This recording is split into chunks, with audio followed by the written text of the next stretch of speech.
जय जय Vitthal Shri Hari Vitthal.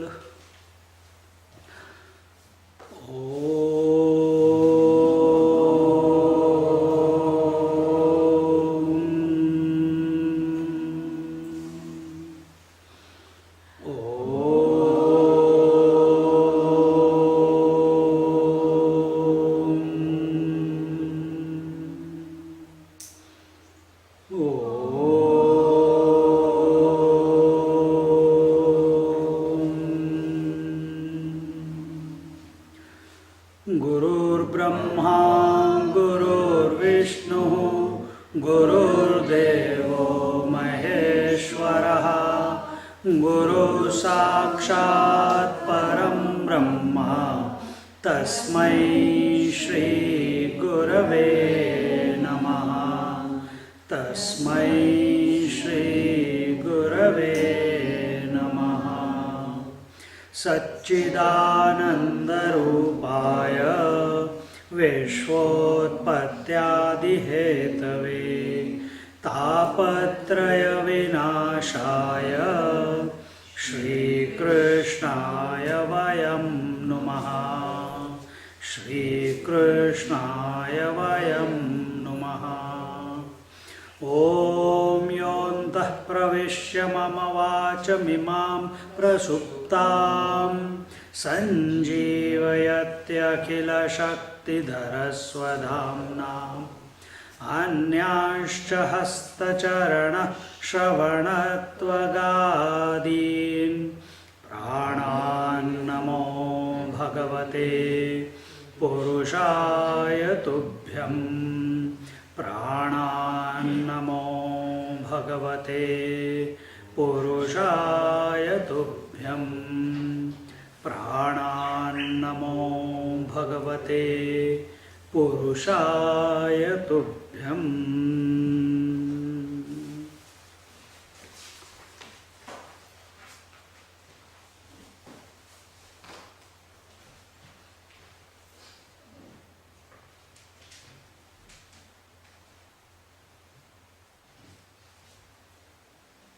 So here in the last section we saw that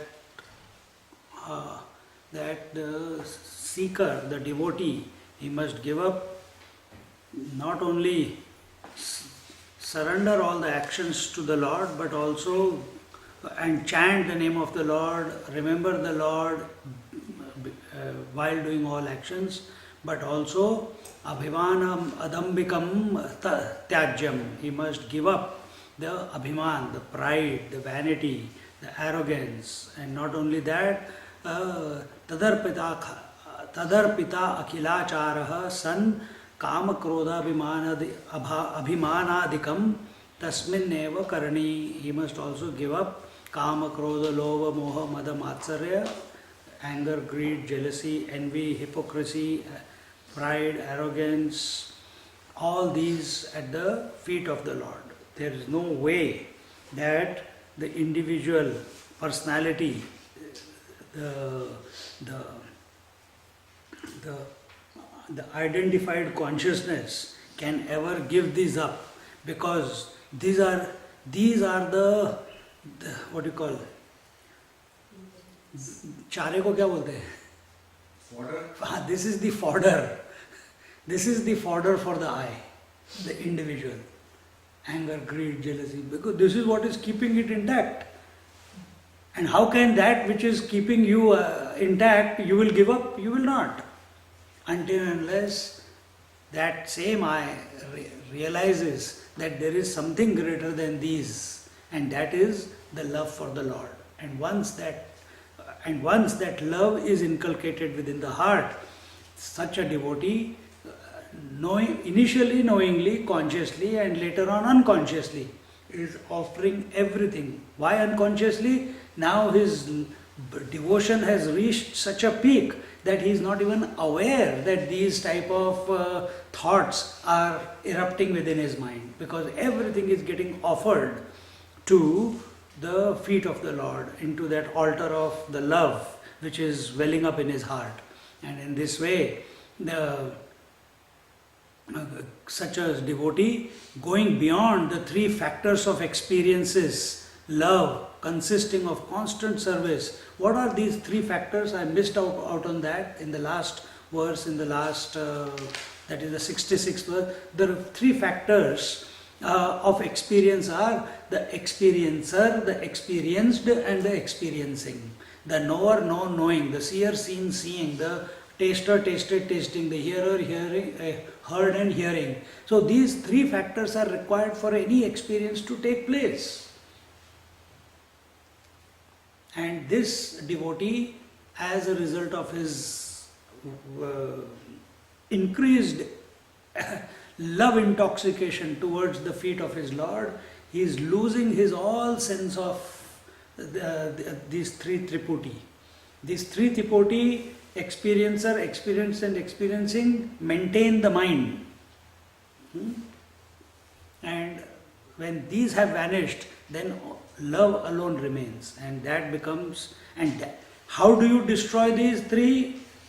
The example was given, like a servant who is devoted, dedicated and respectful towards his master and continues to serve only his master, doesn't think about anything else. His only thing is, how can I make my master more comfortable? What would my master like? I'll cook that for him. What will my master like? And he keeps thinking in this manner in order to serve. And so also the Nitya Kanta, the wife, not only she is dedicated, not only she is revering, but also she has the sense of possession, the sense of love as an added emotion or faculty within her heart towards the master, towards her husband. And when a devotee starts feeling that way, that the Lord is mine, He has never been away from me. There has never been a moment that He has been away from me. Initially, Lord is somewhere and I am somewhere. I am the individual, God is the total. I am the teeny mini, God is the infinite. And I have to make efforts to get to the Lord.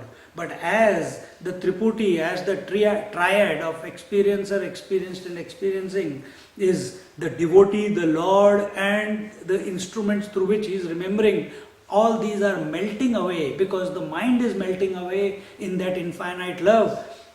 Even this sense that the Lord is other than me, initially these thoughts that Lord is mine, I am not other than Him, and eventually the merging happens. And now in the 7th chapter, the topic is taken, what is the glory of this path, of this great sage?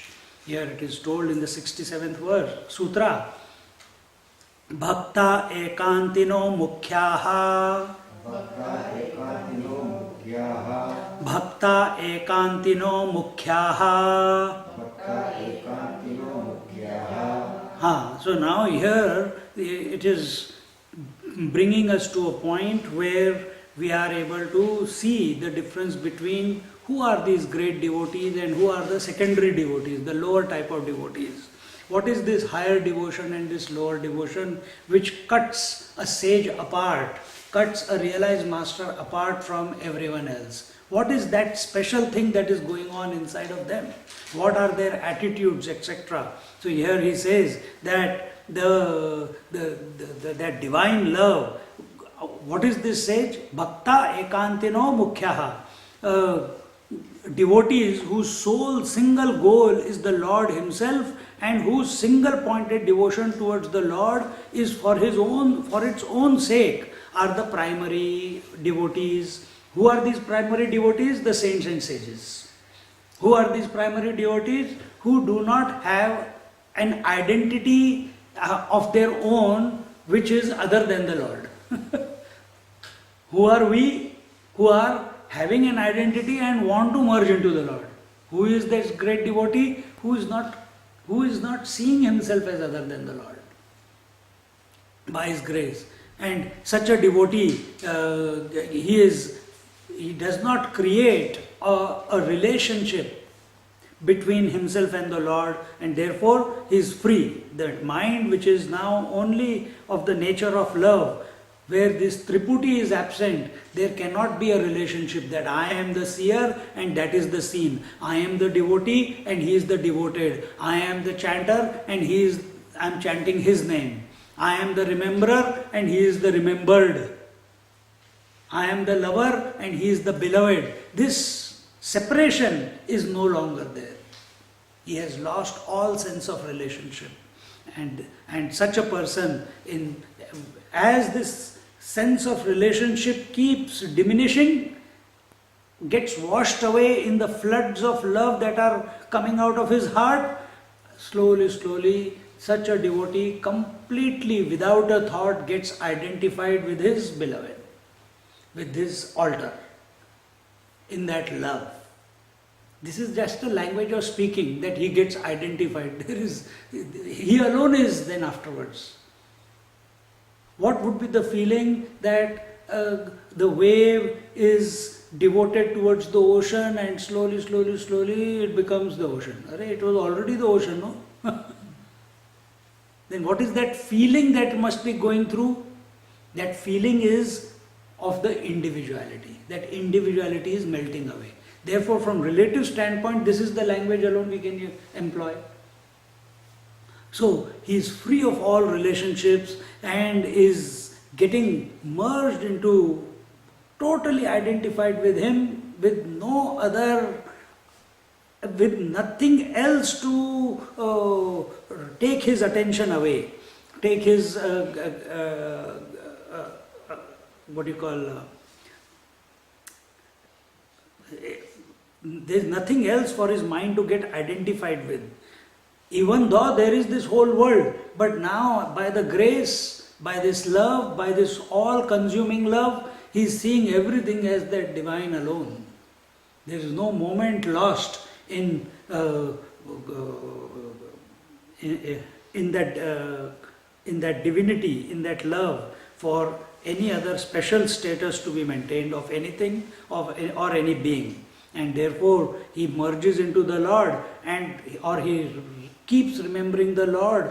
And how is he remembering? Please make me one with you. No, he has got no demands. He has got no requests. He has got no desire also of the liberation, which an initial seeker or an initial devotee, with that thought he begins, isn't it? Even that also is not there. Now you see in Vedanta, even that desire, intense desire for liberation, which is one of the qualifications, even that desire has to be given, isn't it? But when can you give up? Right in the beginning? No, only when you are deep in contemplation of the truth and there is no other theme in your mind. Same thing is happening here also. And therefore these two paths are not different. Yes, sir? When identification becomes second nature to him. Identification. But he is not there anymore, so there is no second nature. Identification is only possible in the mind. When mind itself is not there, where is the question of second nature? Then such a person can only cry out, I and the Lord are one, Ana ul Haq. So he would see, there's no separation. He won't even see that as I am me and you are the Lord. No, he can't. Yeah. He can't. Do you see yourself as separate to the body? We don't know. Because the identification is so complete.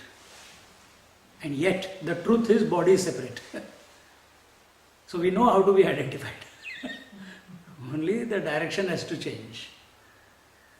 He becomes absolutely absorbed in it. He's desiring nothing, he's demanding nothing, and such a devotee, when a devotee has cultivated such type of devotion and reached its zenith, then such a devotee is called as the primary one. By whom? By others. He is not calling himself, I am the devotees, I am the best among the devotees. He doesn't say that. Now Narada says,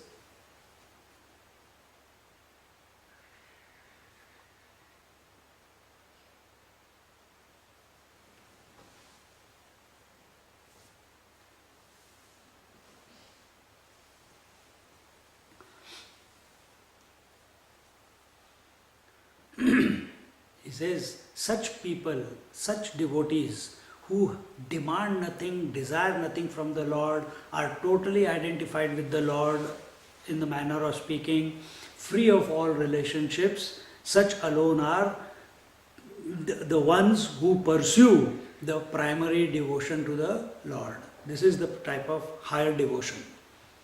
Meaning they do not have, whose single pointed devotion to the Lord is for its own sake. Not for union, not for any other purpose except for the Lord's own sake. So who are these? Certain qualities are given. 7 qualities are there. The first one is those who are devoted. Who are these primary devotees? The first point is those who are devoted towards the goal. What is the goal? God realization or being one with the God. Initially they begin that way. Then the second, and nothing can distract them from that. Second point is they are possessed of that all-consuming devotion within their heart, which is propelling them towards the goal that they have set for themselves. Third is bhakta ekantino mukhyaha. Ekantinaha is here taken as single pointedness of the mind. And so they are single pointed and not even one iota of their thought, meaning not even one iota of their energy is getting dissipated into unhealthy fields, unwanted fields. Their total being is for the goal that they have set for themselves, which is the Lord. Then the fourth one is without deviation from the one Lord. And here again, if you cultivate these qualities in yourself, even with regards to the world, it will be the same thing. Clear, devoted to one goal, possessed of all enveloping ambition or love for the project that you have started, not single-pointedly thinking about it and not getting deviated and distracted by anything else in the world, you will succeed, isn't it? Same qualities. So everything that spirituality is talking about is already that which we are practicing in our life. The only thing we are doing is we are applying it in the wrong area. You have to just take those things. One person asked me, I named his child and very close to me, and the wife, she said, Swamiji, you have to tell the name, you have to name the name. And eventually we looked at what would be the best, and the letter came out and the word came, the. A lot of names are from the in for males, but for girls very less. Dhiraja. So eventually we named her Dhiya, the one very intelligent, with a pure intellect. And that person was going through, the boy was going through some difficulties. So he says, Swamiji, tell me something, how can I become successful? I'm trying everything, but it's not happening, it's not clicking. I said, you measure your success, or you combine your success to the success of your child. He says, what do you mean, success of the child? The child has come into the world, what is the success there? That child still has to study, go to school, go to uni, find a job, then success. I said, no, you look at that child. From the moment it is born, it is continuously become successful. It learns how to recognize, it learns how to move, it learns how to play, it recognizes you, it tries to speak, then within few months it will try to crawl, it will try to turn over, it will try to walk. Is that not success? From a total dependent child, the success of that child, it is becoming independent. I said, combine your success. Are you becoming like that? Are you cultivating all the qualities that that child has? Now see what is going on in that child.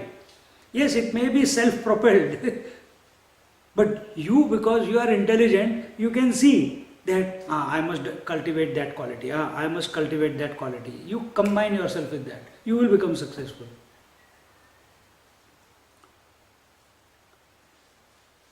So also, so when without deviation of our mind from that one Lord whom we have taken to be as our goal, whether you do that or you take a teacher, some people choose a guru, some people choose a mantra, as long as these qualities are applied to that. Eklavya used his guru, he did not go to a god, isn't it? Prabhupada used Hare Ram, Ram Ram, Hare Hare, Hare Krishna, Krishna Krishna, Hare. And he just stayed with that mantra for all the time. Gora Kumbhar, one potter in Maharashtra, he did not know scriptures, nothing, not even allowed to get inside the temple. Can't even see the temple. See the Lord, not the temple, see the Lord. Not blind. He was not blind. Gora Kumbhar. Kumbhar means potter. So he was a potter. Not allowed. The only name on his lips was Vitthal, Vitthal, Jai Hari Vitthal. And the Lord blesses him. I'll tell you his story afterwards. He steps on his child. Huh? Did he? Okay. Yeah, he did. Don't spoil it. It's the same one, yes. Yeah, the movie. That also had come. Acha. That also had come. Videos are there. On YouTube you can see all these great masters' videos. The technology has one advantage. My only pastime is not all this. I just go into my room whenever I'm tired of everything, then I just find some nice saints movie, Shankaracharya's, Gajanan Maharaj, Tukaram, Tulsi Das, Gora Kumbhar, Swata Mali, Chaukhamala, Sant Jnaneshwar. So many movies are there. And you look at that. Oh, huh? It's in Hindi, isn't it? Hindi? No, Marathi. On But if you get DVDs from India, you can get with English subtitle. But on YouTube, there is no subtitle. No? So, and lastly, the one who is not distracted by any temptations in his life. Distraction from temptation, not getting distracted by temptation is only possible when that love is flowering in and expanding in intensity. Temptations will come. Even to such a person like Gora Kumbhar, temptations came. But when I tell you the story, you will see what he did. But he did not succumb to them. Because the moment you succumb to those temptations, immediately individuality is concretized. So there must be a temptation in all great masters to heal themselves. They can. But they keep it at bay. No, I want to maintain this all-pervasive love in my heart. I don't want to use that pervasive love, that potent love to heal myself, because the moment myself word comes into the mind, my body comes into the mind. My body comes into the mind, you become ice block. Same infinite consciousness, it takes hardly a second, not even a microsecond to get concretized. How much time does it take the infinite waters to become a wave? How much time it takes for a wave to become the infinite waters? Hardly anything. How much time does it take you to become a mother when you look at the child, and to become a daughter when you look at your parents? That quick it takes for us for this consciousness to concretize as I. And therefore, we must keep surrendering everything. So this highest type of devotee, he is the exclusive type, Ananya Bhakta. He is not confused about anything in his sadhana. He is very clear what the goal is and what are the various steps and how to, that what does it mean of love expanding in his heart. He understands all that. From where does the understanding come? From the Lord. He has not studied any scriptures. He is just focused on that one infinite Lord. And in this way, as he keeps progressing towards his destination of the Lord, eventually that love that is expanding in his heart itself is his fulfillment of this devotee. And he does not want liberation, he does not want union, he does not want healing, he does not want to change the world, nothing. He says, let thy will prevail. I am just going to remember you. And that itself is mukti for a devotee. That itself is liberation.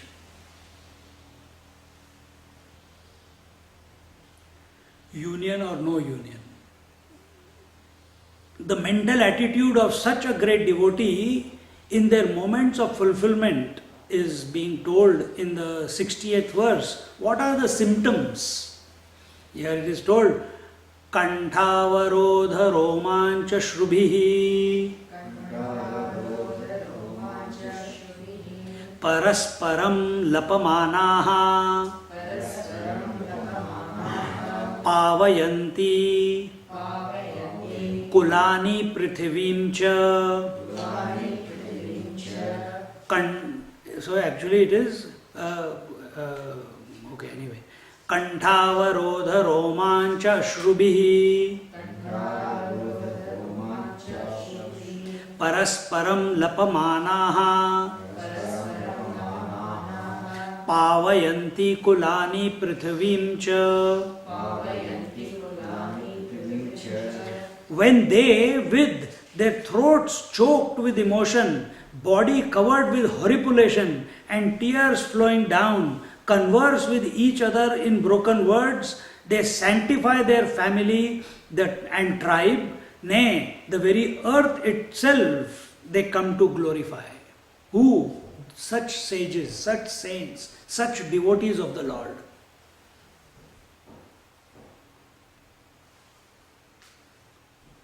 The joy of love as it is expanding itself within his heart, they get intoxicated in that love, where they lose all sense of time, space and objectivity. And as such a person is in that remembrance of the Lord or remembering his glories, you go to listen to sometimes the Hari Katha. What is not making you go back home right now? What is it? Love is Is it, my God, why go back home again? The hell will break loose. Is that the thought? Is it that I have to, once I go, again I have to go for shopping, I have to go and this, my children will ask this, my children will ask that, my husband will demand this, I have to start vacuuming, the kitchen will be in a mess. Better stay here. Swamiji, can we extend it for 1 week? This is not devotion. This is not devotion. This is not devotion. Then what is it? What is that which is keeping us? Sometimes when we are in the class at home, when we are listening to that Amrit Anubhav, when I am speaking about it, you are listening. When we are listening to some story of the saint, what is that? Where you become so alert, so heightened concentration comes. Without any, you have not done any tratak or any yoga or anything, but you become so alert, so vigilant. You don't want to miss even one single word. What is that? That is intoxication. That is remembrance of the Lord. When you don't want to come out of the silence after the bhajan. Intoxication does not mean just aha, woo, and there's one intoxication of drugs and drinks. But this silence is also intoxicating. But as much as the inert silence is intoxicating, so much so, imagine without knowing the silence has such a great effect on us. Imagine if we were conscious of that silence, how much more effect it will be. And therefore we all want silence. But what do? We want silence and we start trying to get silence. We start doing things to get silence. And doing will create more cacophony in the mind, not silence. So these devotees, these great lovers of the Lord, those who are intoxicated in the love of the Lord, such kantavarodha romancha shrubihi, kantavarod, when they speak of the Lord, when they come across each other, their throat, in that intoxication, in that chanting, the words don't come out of their mouth. They're choking away. They want to sing. Because what happens in that moment, this must have happened to you also, when you love someone and you want to hug someone, you are nonplussed. What do I say? बस प्यार की झपकी देनी है बस मेरे को समझ नहीं आता but what else? That is not love. You are trying to express something. You want to express love, but what is coming out? What is that? At that moment, what is happening is this infinite love has to express through this finite body, through this finite mind. And the body is screaming, I can't handle the infinite to express through. The mind is screaming, I cannot handle the infinite to express through. The throat is screaming, I cannot handle the infinite to express through. The eyes, the ears, they are screaming because they are incapable of handling the infinite. Because they are born out of the finite. And therefore, kantavarodho, the throat chokes, the eyes start crying. The body, out of the pain, the exhaustion of remembrance of the Lord, the studies of the Lord, the chanting of the Lord, it starts giving up, it becomes shithil. And in that sense of giving up, exhaustion, suddenly in that body, waves of ecstasy start, because giving up is required in order for ecstasy to express. If you hold on, I am the body, I have to keep the back straight, I have to do this, I have to do that. But you have to keep trying. But at the same time, you have to know that it is only in giving up that the salvation lies. And who is going to give up? You don't have to try and give up. The Lord will take it away. And at that time, when the Lord takes away, He sees, the instrument is available fully. There is no one to say, no one to block my exit or entry through this instrument. Yahoo! And when that Yahoo moment comes, horripulations, ecstasy, tears, choking voice. It may happen for few seconds, few minutes, but eventually all that takes the devotee into silence. See?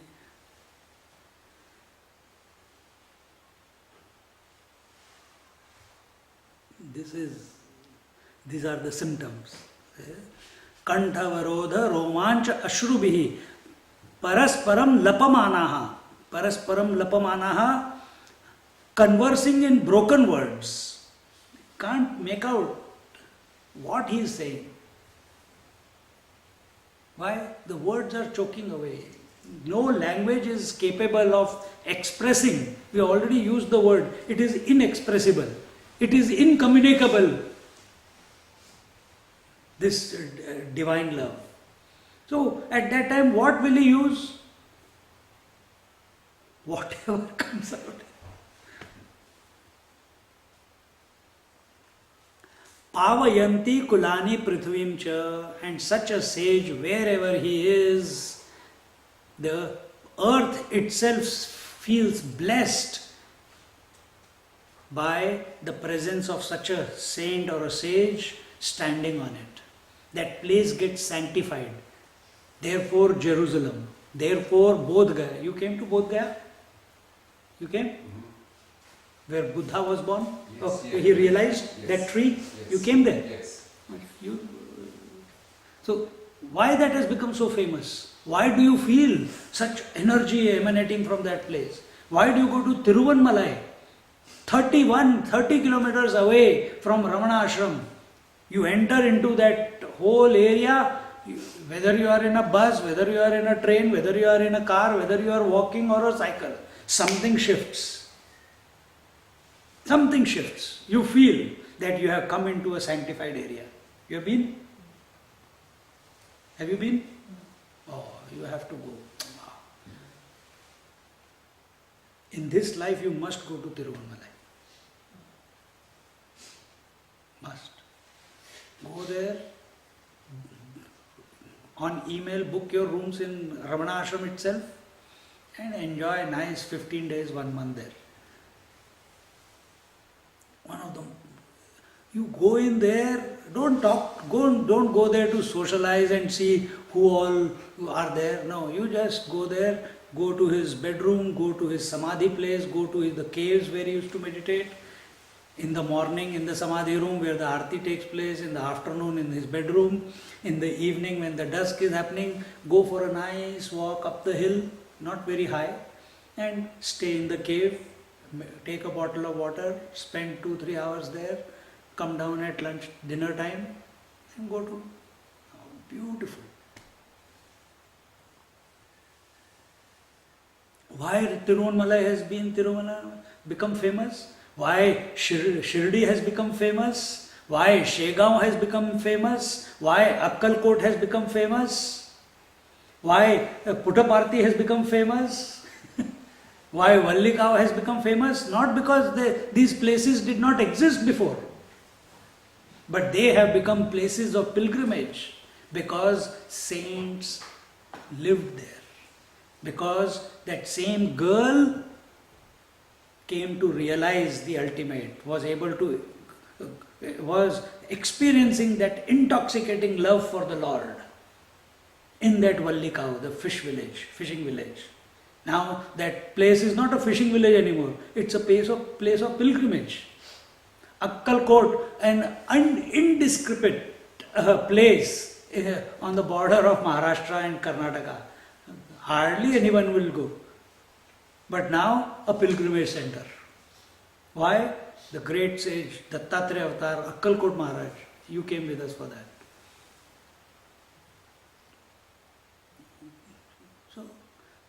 So that is what is told here, that the very earth itself is purified by their presence and becomes, that ground becomes the holy ground.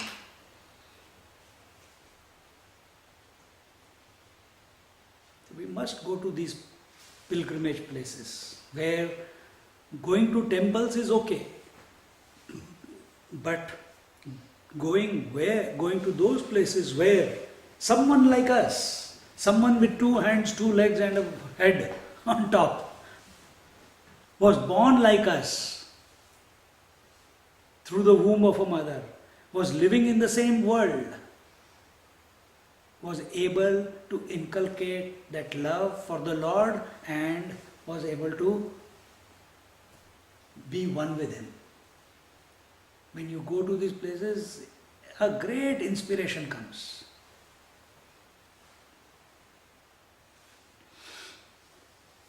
And it is not that such people, they are there and oh God, no, they have got no doubt whatsoever as this love expands and they lose their sense of I, that this mind is still there. That this Lord and me, we are not separate. I am that. When the mind clicks in again, there is no question of that, no doubt about that. That I am infinite. And because I am infinite, I cannot be identified only to one body. And in this way, those who have discovered this infinite love, this infinite principle, the Lord within their own hearts, and this can happen only by the grace, not by your own will. And when they discover, what happens is Kantavarodha Romancha Ashrubihi Parasparam Tapamanaha Pavayanti Kulani Prithvimcha. That they get choked. They want to express to the people, they want to share with others what they are feeling in their own hearts, but they are incapable to. And in this way,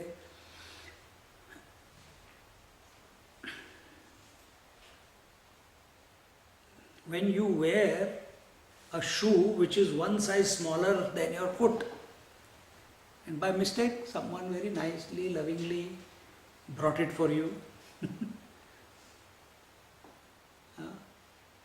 Who brought it for you? That shoe is your body. Your parents brought it for you. And you entered it. And chalo, let's start walking. Initially it is okay. But slowly, as you grow or as you walk, that tight shoe starts hurting because you are growing. Now that small shoe cannot. So that shoe, what will happen? Eventually it will tear.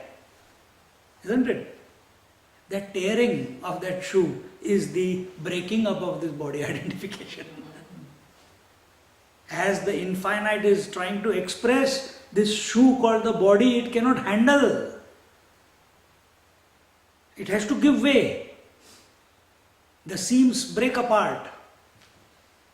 And that breaking apart of the seams of the body is this horripilation, is this ecstasy, is this choking voice, is this cry, tears coming out of the eyes. Where even he is available to the whole world, but his ears are only listening to the divine. That's all there is.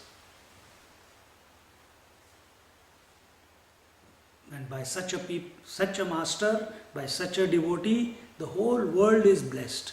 There is no question about it. And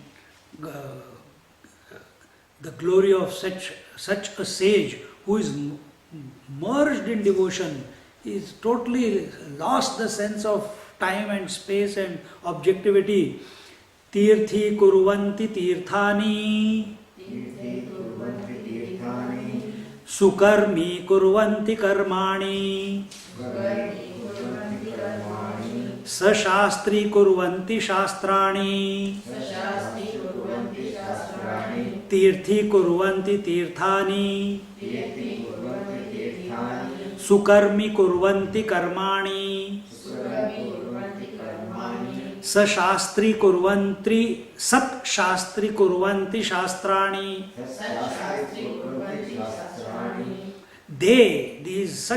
Such devotees, they sanctify the sacred places of pilgrimage, add glory to actions and lend authority to the scriptures. We go to a temple is not a temple. A temple is not a temple where saints and sages have not put their feet, who have not come and blessed that temple, not bless the Lord, bless the building by their presence. A house is not a house if people are not living in the house, isn't it? So always rent the house, otherwise it will get broken down.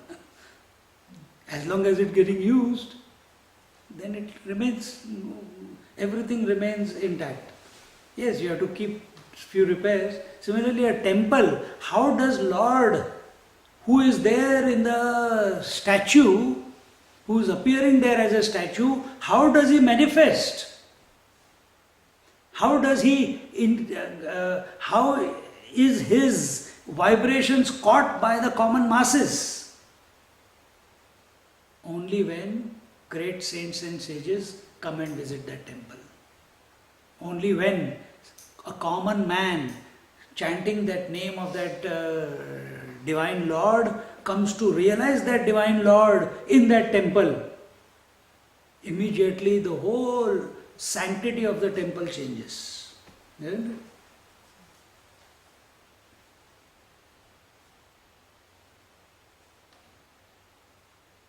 Why? What's the difference? Swamiji, here I am able to meditate for 2 hours without any problem. Mind is so calm. Why am I not able to do it at home? Why? That's also a building, this is also a building.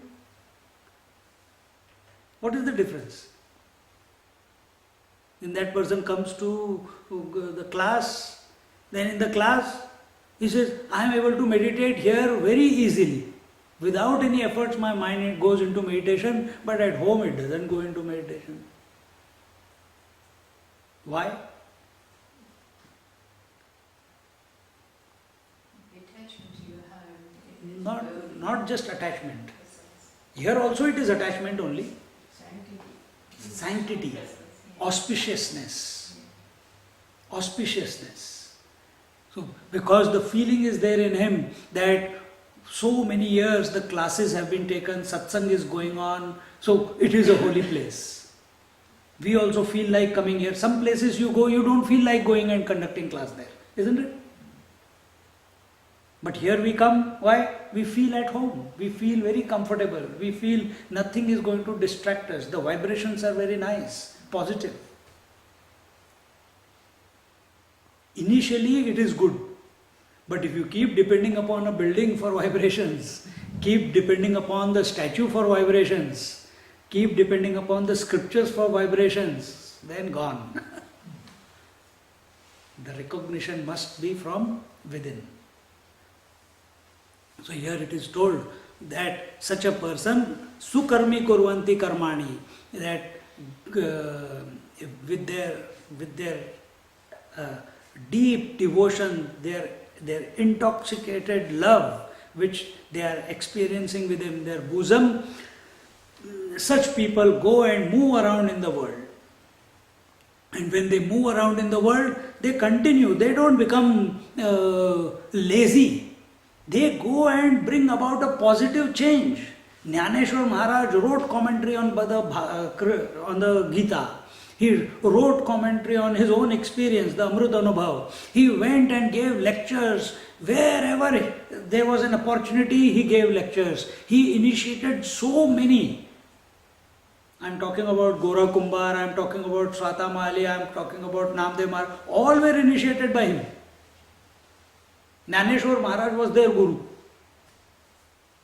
All of them were there at his samadhi.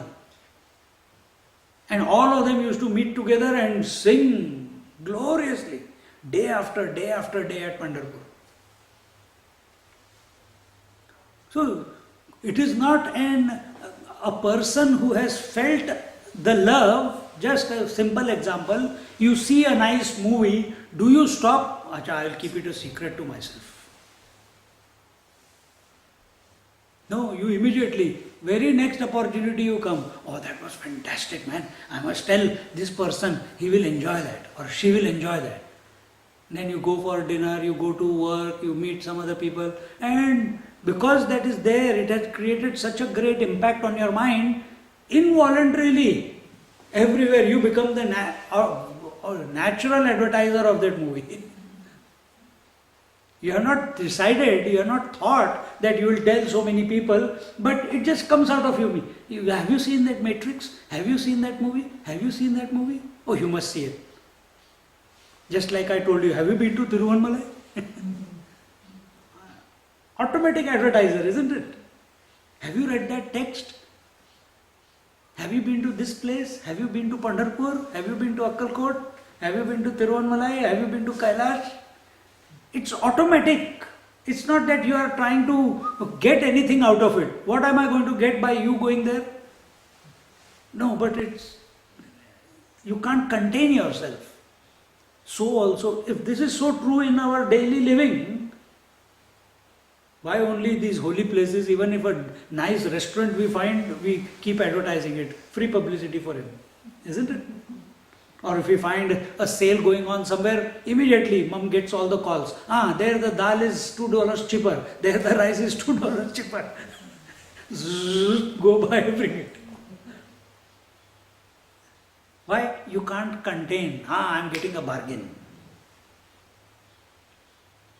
Imagine then such a master, such a devotee in whose mind, who has experienced the grace of the divine, how can he stop from advertising it? How can he stop himself from sharing it with others? He becomes the divine messenger of Lord for all the humanity. Whatever the capacity, he goes left, right, center, north, south, east, west, wherever inspiration takes him. He does not decide that I'm going to do this or I'm going to do that. He goes spreading the word of the Lord. Shirdi Baba didn't go anywhere. Shirdi Sai Baba didn't go anywhere. Satya Sai Baba also didn't go anywhere. But Vivekananda went everywhere. Chinmayananji went everywhere. Ammachi goes everywhere. How it expresses, that is not their concern. But they cannot stop. They are unable, incapable of stopping this surge of love and inspiration pouring out of them. And such people, tirthi kurvanti tirthani, they make the places of pilgrimage like Badrinath, like like Pandharpur, like Tirupati. All these places become even more,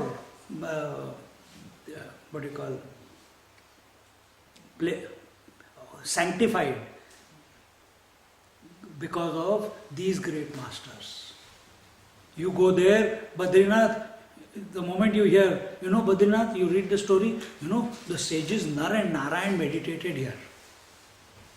And this mountain on which the Badrinath temple is the Narayan sage and the other one is the Nar. And then you walk a little bit further, then, this is the cave where Maharishi Vedvyas used to live. Oh, really? And you go inside and believe me, you will feel that peace and tranquility inside that cave. And with so much love, that priest there, he is telling you the story of the whole, how this came about. He must have told it to millions of people by now. But he does not get tired. With the same joy, with the same tears in his eyes, with the same inspiration, sitting in that cave where his head has to be like this because the ceiling is not very high. He sits there. Everyone who comes in, he tells the story. He gives them little bit of Saraswati water as a blessing. What is it that does not make him tired? It's the same story.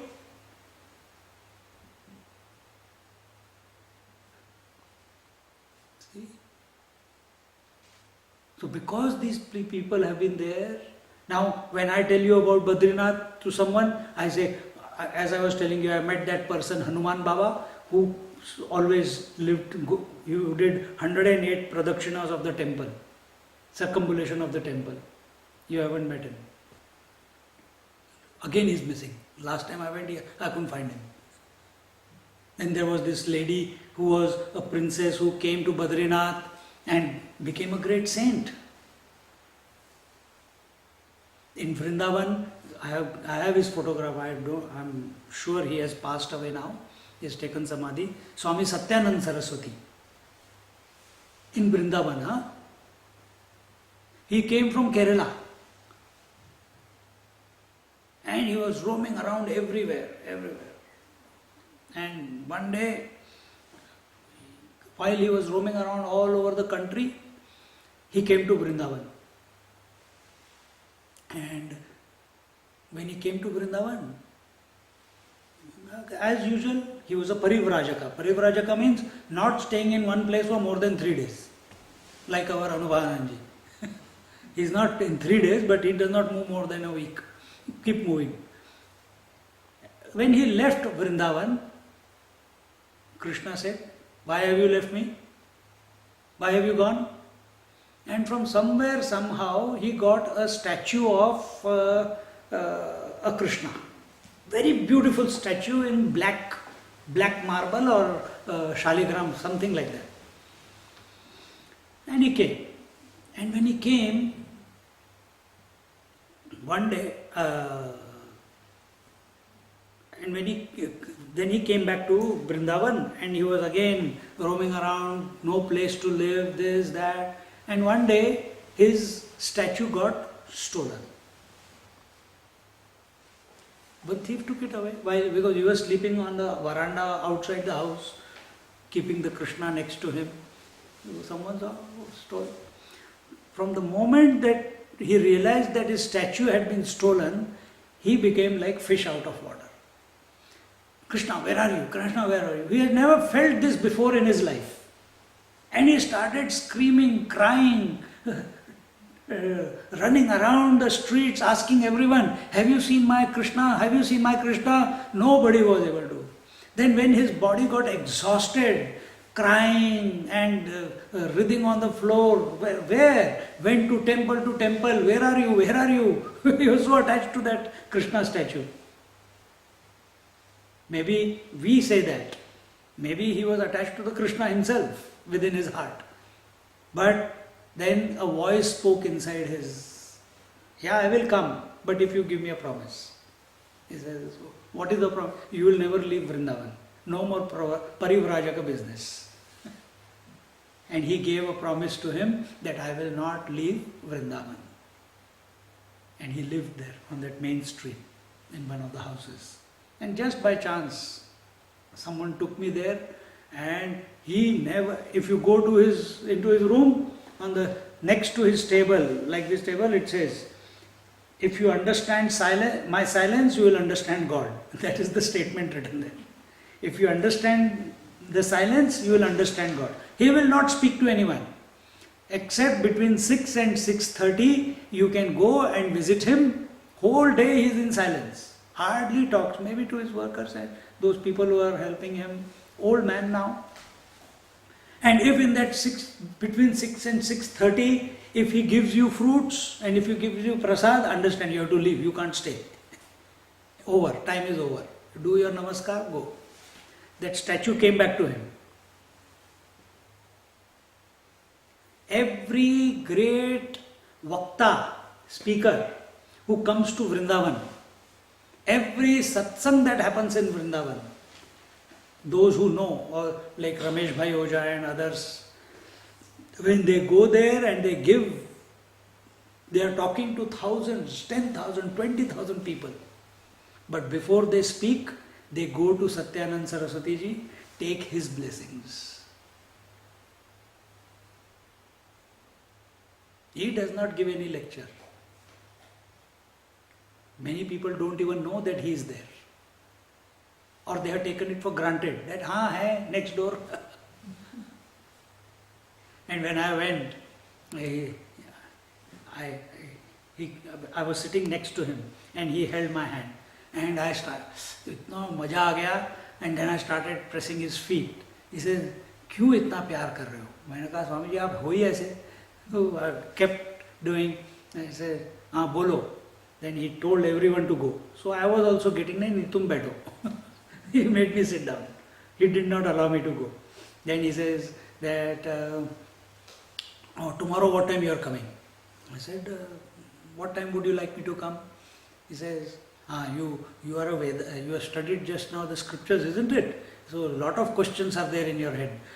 You come at 1 o'clock. No, you come at 11 o'clock. So 11 to 12 we will spend the time, and then I have to take food and then I will rest. And then you come again at 3 o'clock and we'll have some special time, just time between us, between 3 and 6, and then afterwards people can come. For 1 week, 2 weeks, I had that opportunity with him. Just sit there and spend that time. I'll show you his photograph in the next class. I have it here. I was just looking at it and I was remembering. Oh, I am not known to him, never any idea. And one day, one year I had gone to him and he says, I just went quickly. I said, Swamiji, pranam, and I can't stay. Kehta, you may not want to stay, but let's see what Krishna's wish is. A day after tomorrow is Radha Ashtami, and come, there is going to be a Bhandara. Swamiji, I've got to do this, I've got to do that. I don't think I will be able to come. And I had forgotten. I left from there, I forgot. I went to Delhi one day in between before Radha Ashtami, and on the day of Radha Ashtami, whole morning I'm feeling, Swamiji said that I have to come, but kya yaar, itna 140 kilometers, sit in the bus, go through the dust, this, that, nahi yaar, nahi jayenge. And before I knew, at 3 o'clock, I was in a bus going towards Vrindavan, and I got down there, and the moment I came into the building, Swamiji was waiting. He says, I told you you will come.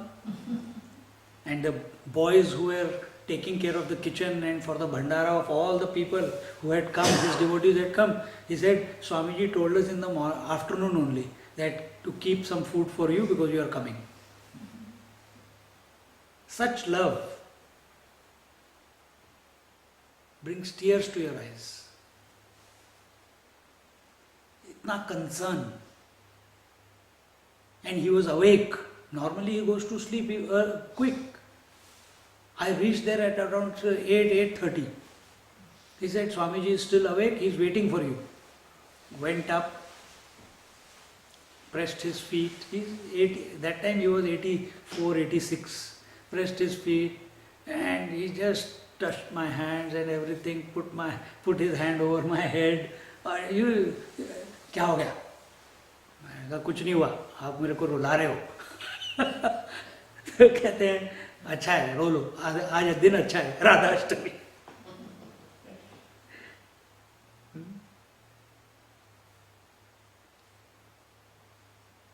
When this feeling, what we are feeling right now, comes towards the entire world, every being that comes into our life, every experience that comes into our life, every incident, every contact, then life is fulfilled. And it is not something that you can make it happen. All you can do is feel this love in your heart and remain focused on it. Then alone it will happen. This metamorphic change will take place within yourself. That's when such a place where this Satyanand Saraswati, yes, Krishna was there. Who has seen? We have not seen. But Akhandanand Saraswati, Udiya Baba, that Langoti Wale Baba, he used to live only in his Langoti on the banks of the Yamuna river in Vrindavan. He'll sleep only on the sand. And if you go close to him, he'll throw stone at you. Get away from here. Tall fellow. Some Jat was a great person. Only once I could meet him. And everyone is waiting outside the door, outside the gates. चलो यार अंदर चलते हैं. तुम जाओ पत्थर. You go, see if the stone comes. If he's not hitting the stone, then we'll come. Everyone is trying to push someone forward. So why is Vrindavan important? Yes, Krishna was born. But who knows Vrindavan of that time and Vrindavan of today? The river has changed course for so many times over the last 2,000-3,000 years, 5,000 years. So what is making that place so sanctified, so blessed? It is the coming of these great saints and sages. It is the words of these saints and sages that this is the place which gives it a confirmation that this is the place.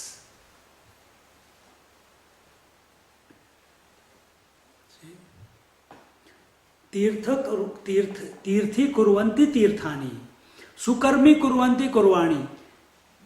So just as pilgrimage places became a place of pilgrimage and become sanctified and blessed because of the appearance of such devotees in those places, so also whatever actions the great devotees do in their life, those actions become sanctified. If they build a temple, if Shankaracharya has built the Badrinath, he was instrumental in it. He built the Kedarnath temple. He built the Tirupati temple. He built so many temples all over the country. He organized the 4 Shankaracharya Math, the places of learnings. So when such a person does something, it works. The quality of, we try doing so many things in our life. Some things work, some things don't. Isn't it? Why? There is a will, there is a desire. But when such a devotee does something, it is not his individual desire. It is the Lord functioning through him and making it happen. And therefore, the action, you have the Sukarmi Kurvanti Kurmani. Su means auspicious. Whatever actions they do, it becomes auspicious. If that Akkalkot Swami, you see his movie, I got the movie at home. He used to throw stones, he used to abuse people. But people used to feel very blessed. If that stone comes and hits, the problems are gone. That Swami Nityanand Saraswati of Ganeshpuri, just outside Bombay, he was playing one day with the children and once they were hitting him stones. Arey, Nanga Baba aa gaya, Nanga Baba aa gaya, Nanga Baba aa gaya. Tall, 6.5 feet tall, with a big tummy and walking around naked just with a langot, with the underwear, one piece of cloth. And threw stones at him. So he also, and threw one stone not to hit them but to scare them away. He is like a child, and that stone went into a shop. That day that shop did more business than it does in 1 month. It took some time for that business fellow, that shopkeeper, to realize that this is what has happened. Next day, when the Swami, that Nityananda Swamiji was going on the street, he said, please throw me one more stone. Like a small child, he did not, his attention is not on this, whether he is making business or making a loss. He said, hey, lay. Again business. 2-3 days went, all others are not doing any business, this fellow is doing roaring business. So, what is happening? Why is he getting all the business? And then they noticed this fellow is making this Mahatma to throw this stone. So they all started hitting him stones from the 4th day onwards, thinking that he will throw stone back at them. And they will also do business. Swamiji ran away, didn't come back up. See? So even their abuses, even their hitting, I have seen certain times it has happened that Mahatmas touch people and they say, Arey yaar, how are you? Normally people say it on the shoulder or do that lovingly on the head. Why did you do it on the bum? Why did you do it in the middle of the back? Or why did you do it on the just here? Kaisa hai? But that one touch took the problem away. Swamiji, how did you know that I had a problem here? You touched, that's why it went away. They don't know. They are just being who they are. It's not that Baba is healing everyone. It's the faith with which is that same consciousness, infinite consciousness, which is making it all happen. So, Sukarmi Kurvanti Karmani. So, if you have to do some work in the world, do it like the great masters. Make yourself capable like that. Make yourselves to be a devotee like that, where you and the infinite, that distinction is no longer there.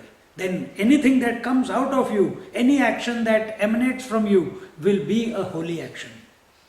Whether it is climbing the cross, whether it is being buried alive, whether it is this, who was this? Swatamali. Because he was chanting the name of the Lord, they found that Vitala is not coming. So Vitala said, let me test this fellow before I give him darshan. So what did he do? He put his armband, the golden armband and the necklace which was in the temple in Pandharpur. He put it there and he took his shawl. Overnight it happened. He didn't go there to the temple. Next day the priest came, he said, Arey, whose shawl is this? And where are the Lord's ornaments? And that time Pandharpur was small, they searched every house and they found it in his house. Arey, he is the thief.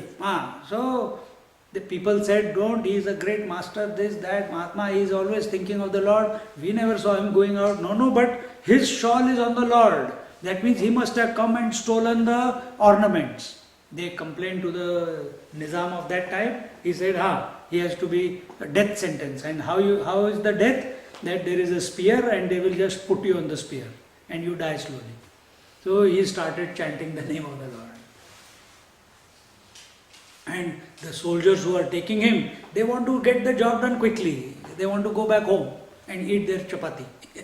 So, quickly. And as the speed of the soldiers is increasing to take him to his death, he is chanting more forwardly. That, Vitala. And when he reaches there, initially it is fear. It is the feeling that I am going to die. But just like Jesus also said, why have you forsaken me? But the very next moment he is liberated. He is also afraid. But as he sees the inevitability of the moment, at that time he says, Vitala, I am not afraid of death. But please make sure that instead of the pain, instead of the screaming, only you are there in my mind. And the moment he accepted the fact that spear, that huge metal spear on which he was going to be thrown, melted away. And the soldiers thought, what did this happen? Wonder of wonders. And they took the sword, the swords also melted away. The priest came running. He realized, this is a great devotee. Took him, he was untouchable. Took him straight. For you, there is no rules. You come inside the temple. See?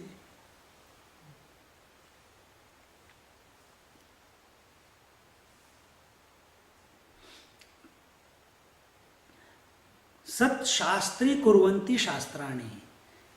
The scriptures, if they are taught to people just as a textbook,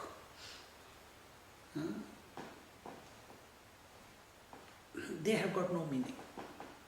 But the scriptures have the sanctity, have so much reverence in our heart. Why? Because what is given in the scriptures has been realized by the great masters. That's why, isn't it? Why are we studying Narad Bhakti Sutra? Because it has been given to us by one of the greatest devotees of the Lord, the sage Narada himself, isn't it? That's why we are feeling that it is a great text to study and contemplate upon.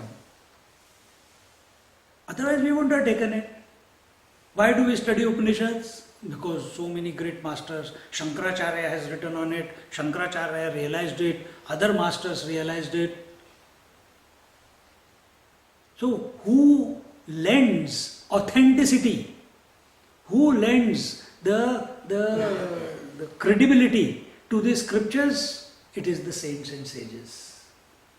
When saints and sages say, you must study, for so many years Sai Baba did not talk about scriptures, isn't it? Scriptures means Brahman he did not talk about. He was saying only chant the mantra, sing the name of the Lord, everything. Then towards last 10 years, I think, all the time, any lecture, after the lecture, you must study scripture. Brahman is the ultimate. You must contemplate on him. You must perfect yourself. Singing, winging is all okay. But at the same time, you have to study the scriptures also. Now, till he was not saying anything, nobody was doing it. They were busy singing. But when he started saying it, all his thousands and thousands and thousands of devotees, they started, nahi. So if Baba is saying Brahman is the goal, then we must also, who tells about Brahman? The scriptures. So we must study scriptures. Isn't it? Because he is saying it so. Because they have reverence for that great master. And that great master is qualifying the scriptures that what they are telling is the truth. If any other Tom, Dick and Harry on the street said, hey, read the scriptures. तो तू कौन है भाई? तू किस खेत की मूली है? हाँ? You are the radish of which farm? Doesn't mean the same thing. Doesn't mean the same thing. तू किस खेत की मूली है? Immediately the cord strikes inside.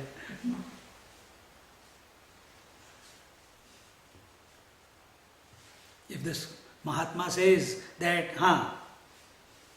you chant Om Namah Shivaya, and you chant, it will benefit you. But someone else says, you chant Sri Ram Jai Ram Jai Jai Ram. You start, nothing will happen. Why?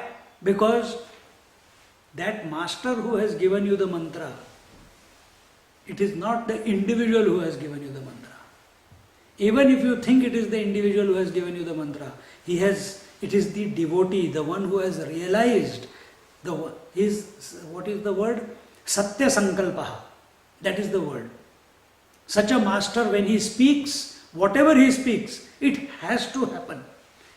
Even if the bright sun is there and he says, oh, Swamiji, it is too hot, how can we have classes outside? He says, no, let's see what the Lord wishes, it might change. And it changes. If a devotee comes and says, Swamiji, I am blind since birth, please help me. If the devotion is intense and the divinity is moved, he does not even have to say anything. There have been cases. Ammachi, they took Ammachi's, one person was there with leprosy in Singapore. And, Amma, please heal me. She said, how many? 3 days she's at any place? He said, no, just indifferent. He kept coming every day. At the moment he came, everyone ran away here, there. Leprosy. The feeling is that it is contagious. And then, somehow, I don't know the whole story, but he got the saliva of Ammachi and he applied it over leprosy from one moment to the next. Where is that? Now tell a scientist to work out what is the scientific formula behind this. That her saliva, who is extremely diabetic, how her saliva was able to remove the leprosy?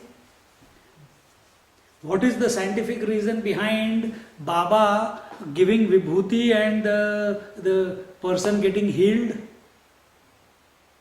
There is no logic. But in this day and age, everything, because the world lives in the manner of cause and effect, we have to understand everything is His grace alone. Everything. And make yourself available to His grace. So, Sat Shastri Kurvanti Shastrani, and in this way, these such few rare ones who lend authority to these scriptures, therefore we come to study the scriptures. It is these people, Sukarmi Kurvanti Karmani, they practice compassion, they show in their behavior kindness, they show goodness, they show tolerance, they show all these qualities. Therefore, we also want to cultivate those and we want to become like them, be like them. Because we are also tired of our inconsistencies in life. We also want to be nice. It's not that we want name and fame, that may be there. But we see that these Mahatmas, they don't hanker after name and fame. Even if a person comes and abuses them, they still only have goodness think good about him. And all of us, somewhere deep in our heart, want to have these qualities. And how do we get? So, we must emulate, we must do what these Mahatmas are saying. They say, study the scriptures, so studies the scriptures. If they say, take the mantra, do the mantra. If they say, pray, do this work, then do that work. No question of ego coming in. And in this way,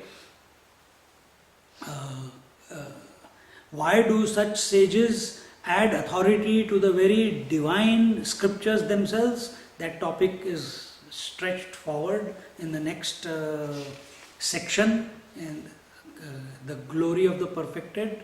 We'll see that in our next class.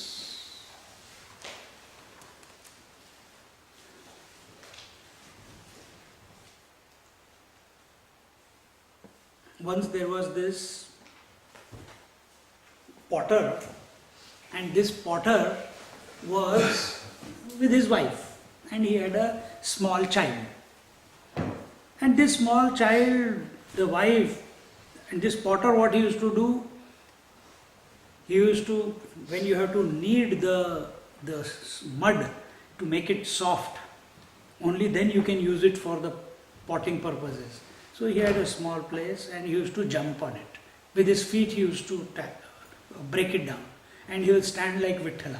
And he will keep jumping, and with every step, Vithala, Vithala, Vithala, Vithala, Vithala, Vithala, Vithala, Vithala.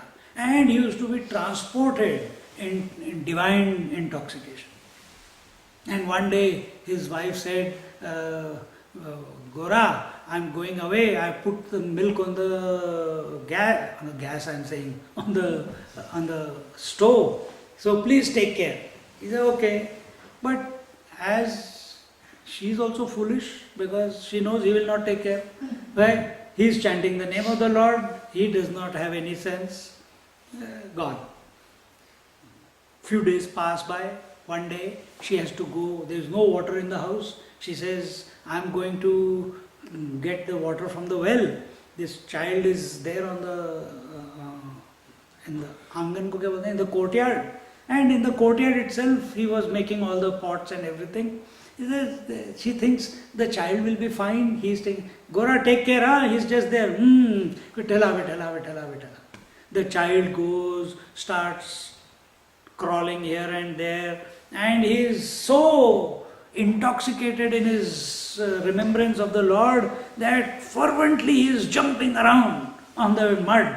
And somewhere, somehow, that child, attracted by his father's, he can't speak or anything, but he comes to the father where he is and falls into that mud. And where, when, how, he gets trampled under his feet and gets mixed in the entire mud.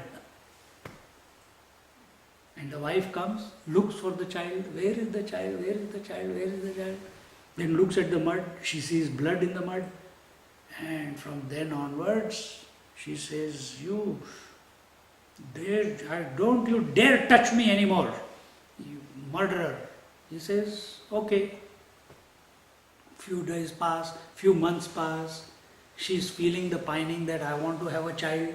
He says, no, I am not touching. Vithala, Vithala, Vithala. He does not even touch her. Because she has told her not to touch me. So the wife gets very frustrated. She says, what to do? What is this family life? That husband is not touching me, there is no child. Okay, he has made a mistake. What to do? Then she thinks, there's another idea. She takes her husband to her father. She has got a younger sister. She says, you get married to my younger sister. And from her, they will have a child in the house. So the father, while giving the daughter to the Gora Kumbhar, he says, please treat her just like your first wife. He says, okay. He doesn't touch her also. So he doesn't touch her also. Now both of them are frustrated, family life, and no, the husband is not touching us. And one day they concoct a plan. What they do, the Gora is sleeping in the middle, and both of them are sleeping on both sides. Each one of them take one arm and put his fingers to touch them, to show when he gets up that you touched us. Now the vow is broken. Now you can sleep with us. The moment he wakes up and he sees that his hands are touching them, he feels, they say now, and they become very happy. But very next moment he goes and chops off all his fingers. Because I will not touch. I only want Vithala. No question of pain. No, it has to be done. Then one day he is going into the temple, and there in the temple he is chanting as usual, Vithala, Vithala, Vithala, Vithala, going on. He is not able to satisfy his wives. They go in, they take him with him. The last solace is Lord Vithala. So they go into the temple, and there, as he is going towards the temple, you came to Vithala temple, no? Yeah, Maharashtra tour we went. Remember when we were sitting in the courtyard outside? And then that person came, we paid some money, we got the ticket, and we got a VIP entry, and we could hug the Lord. Yes. That is Vithala, that is Krishna. The whole crowd stopped, till all of us, we could hug the Lord as long as we wanted. Grace. And he is coming in the queue, and he is chanting Vithala, Vithala, Vithala, Vithala. Jai Hari Vittala, Shri Hari Vittala, Jai Hari Vittala, Shri Hari Vittala. At that time, Jnaneshwar Maharaj, Namdev Maharaj, Janabai, and all these other saints, they are sitting on the other side of the temple in the courtyard, and they are singing. And as they are singing, their chanting is reaching in ecstasy. And Gora Kumbhar, as he is coming closer to the statue, he is becoming ecstatic. When he is becoming ecstatic, all these saints, they say, who is this? They even increase, and the whole temple is reverberating with the sound of Shri Hari Vittala, Jai Hari Vittala, Shri Hari Vittala, Jai Hari Vittala, Shri Hari Vittala, Jai Hari Vittala, Shri Hari Vittala, Jai Hari Vittala, Shri Hari Vittala, Jai Hari Vittala, Vittala, Vittala, Jai Vittala. And it is going on and on and on. And at that time, when he goes and hugs the Lord, lo behold, something magic happens. His fingers come back. By whose grace? By Lord's grace. And the moment the wife see that their husband's fingers have come back, Lord, please tell him to take his vow away. But Lord has found one great devotee. He is not going to let go of his devotee. He says, he understands what the wife wants, what is paining her. What is paining her is the death of her child. The Lord there and then, from the statue, the lost child who was dead came out and came into the arms of Gora Kumbhar's wife. And from then on, he became one of the party members of Jnaneshwar and party. And this way, it is not just knowing that we have to have devotion. You have to cultivate devotion. You have to expand the love. Devotion is not just a word. It is the feeling of love within your heart. And it needs to expand on moment to moment, day by day basis. And the only way we can do it is by feeding it. How do you feed it? By directing it towards the divine. While directing it towards the divine, yes, whatever the what you call distractions are there, whatever the impediments are there, they will be there. No matter what you are doing, you keep surrendering them at the feet of the Lord. The more you surrender them at the feet of the Lord, the more your love will expand. And somewhere along the way, a new way of living will be inaugurated in your life, which is not a willful way. But now it's a way of the way Lord wants it. You find yourself, situations are the same, difficulties are the same, circumstances are the same. Still, someone will come and take you as a saint, another person will come here and take you as a thief. But you do not react to anything. Why? Your mind is not available to it. Your mind is only with the divine theme. And slowly, all these things, you see the Shirdi Baba story.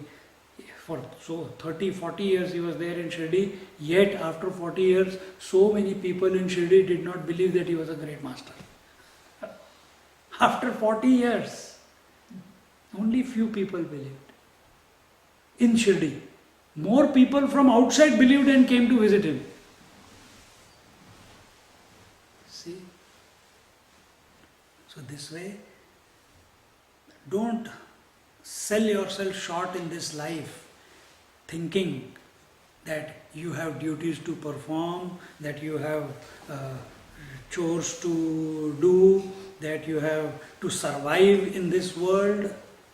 No. The only dharma, the only duty we have, the purpose because of which we have been born as a human being, is to merge into the divine, to realize that divine. Everything else can wait. Initially, yes, it will feel that you are not doing your duties, etc. But if your love towards the divine increases, it encompasses everything. Everything will be taken care of. Just like that Janabai. The Lord came and did all the chores of the house. Now you don't remember the Lord because you want to get good food every day. If you do it, it will happen also. But that is not our goal. Our goal is to merge into the Lord. So through this, what we have been doing throughout, every time some incident of some saint I am telling is, so our mind remains soaked in these stories of these great masters who, as rightly in these last few verses, that they lend authority, credence to the scriptures, they make the holy places even more holier, and their actions express divinity while they are performing. And divinity is nothing but empathy, compassion, kindness, love, acceptance of everyone without any caste, creed or color. Om Purnamada Purnamidam Purnat Purnamudachyate Purnasya Purnamadaya Purnamevavashishyate. Om Shanti Shanti Shanti. Hari Om. Shri Gurubhyo Namah. Hari Om.